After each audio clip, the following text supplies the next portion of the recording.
Morning student. आज हम एक बहुत ही इम्पॉर्टेंट इशू को डिस्कस करेंगे। आपको पता है कि हाल ही में जम्मू एंड कश्मीर जो कि भारत का एक केंद्र शासित प्रदेश है, जहां पर उसका जम्मू एंड कश्मीर की अपनी विधानसभा है ना। जैसे भारत में टोटल 3 ऐसे केंद्र शासित प्रदेश हैं जहां पे उनकी विधानसभाएं भी हैं। दिल्ली, पुडुचेरी और तीसरा जम्मू एंड कश्मीर, है ना। और जम्मू एंड कश्मीर के जो विधानसभा है उसका इलेक्शन अक्टूबर 2024 में संपन्न हुआ और वहाँ पर नेशनल कॉन्फ्रेंस तथा उसके अलायंस की सरकार बनी है। नेशनल कॉन्फ्रेंस प्लस अलायंस, यानी नेशनल कॉन्फ्रेंस और उसके साथी जैसे कांग्रेस, है ना, सीपीआई, इसकी सरकार वहाँ पे बनी है। और उमर अब्दुल्ला जो है नेशनल कॉन्फ्रेंस के जो लीडर हैं वो जम्मू एंड कश्मीर के मुख्यमंत्री बनाए गए हैं।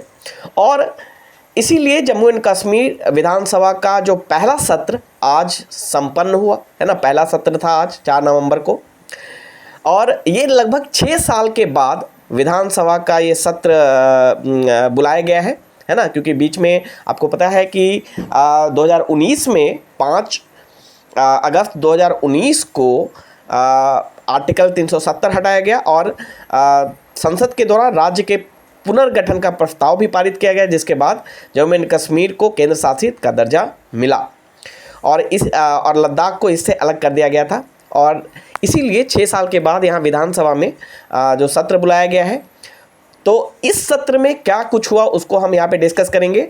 आज जो सत्र बुलाया गया उसमें सबसे पहले जो हमारे प्रोटेम स्पीकर थे, जो प्रोटेम स्पीकर जो मुबारक गुल, है ना। प्रोटेम स्पीकर जो है मुबारक गुल, तो ये भी आपको याद रखना है, प्रोटेम स्पीकर मुबारक गुल को चुना गया था। प्रोटेम स्पीकर क्या होता है?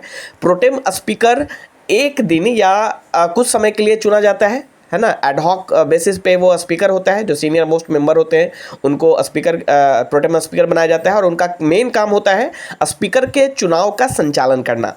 और इसीलिए प्रोटेम स्पीकर मुबारक गुल ने चुनाव का संचालन किया और नेशनल कॉन्फ्रेंस के जो वरिष्ठ नेता थे और 7 बार के विधायक रह चुके अब्दुल रहीम राथर, तो ये नाम भी याद रखना है आपको, अब्दुल रहीम राथर, वो जम्मू एंड कश्मीर विधानसभा के अध्यक्ष उन्हें चुना गया, स्पीकर चुना गया, है ना। इसके बाद अब्दुल रहीम राथर के विधायक चुने जाने के तुरंत बाद पुलवामा से विधायक रही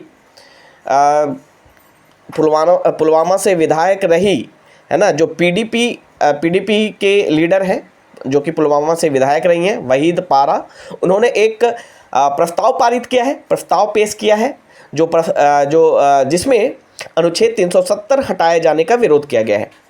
इसमें कहा गया है, इस प्रस्ताव में कहा गया है कि जम्मू कश्मीर के लोगों की भावनाओं को ध्यान में रखते हुए यह सदन, जम्मू एंड कश्मीर का जो ये सदन है, विशेष दर्जा समाप्त किए जाने का विरोध करता है।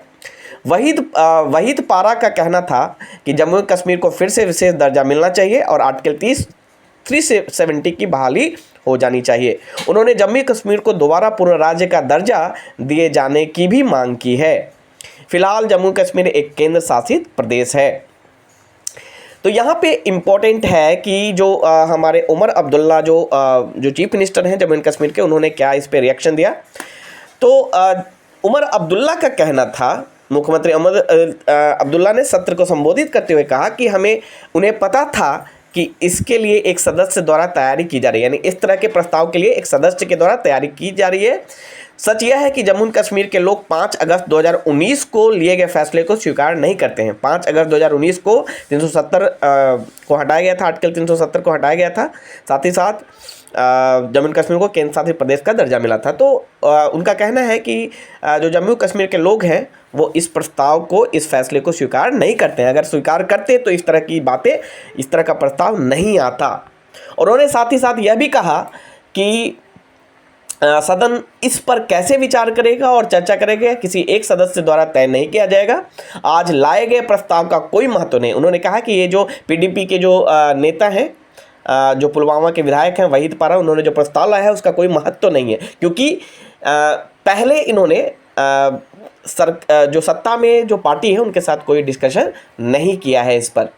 अगर इसके पीछे कोई उद्देश्य होता तो वो पहले हमारे साथ इस पर चर्चा जरूर करते। अगर किसी उद्देश्य से लाया जाता तो इस पर चर्चा जरूर करते। ये कहना है उमर अब्दुल्ला का। यहाँ पे अगर आप महबूबा मुफ्ती का आप अगर ट्विटर देखें तो उन्होंने अपने ट्विटर हैंडल से, यानी एक्स जो हो चुका है उसके हैंडल से इन्होंने कहा है कि proud of Waheed Para for introducing resolution in JNK assembly opposing the revocation of article 370 and resolve to restore the special status, God bless you. यानी महबूबा मुफ्ती जो PDP के जो मेन लीडर हैं, जो अध्यक्ष हैं, उनका कहना है कि वहीद जो पारा हैं उन पे प्राउड है हमें, है ना, फ़क्र करती हूँ उन पे जिन्होंने इस तरह का प्रस्ताव पारित किया है जिससे कि जम्मू एंड कश्मीर में 370 के आर्टिकल्स को हटाए जाने का विरोध किया जा रहा है और साथ ही साथ स्पेशल स्टेटस दिए जाने की मांग की जा रही है। तो ये वहीद पारा का स्टेटमेंट था। यहाँ पे आप उसके बाद जो जम्मू एंड कश्मीर के उप राज्यपाल हैं, यानी लेफ्टिनेंट गवर्नर यूटी में लेफ्टिनेंट गवर्नर होते हैं, मनोज सिन्हा ने कहा है कि मेरी सरकार, यानी जो लेफ्टिनेंट गवर्नर है वो केंद्र सरकार का रिप्रेजेंटेटिव होता है, तो उन्होंने कहा है कि मेरी सरकार, यानी बीजेपी की बात हो रही है, मेरी सरकार पुनर्राज्य का दर्जा बहाल करने के लिए सभी कोशिश करेगी। यह जम्मू एंड कश्मीर के लोगों द्वारा हमारे लोकतांत्रिक संस्थानों में व्यक्त किए गए विश्वास को प्रतिपादन होगा।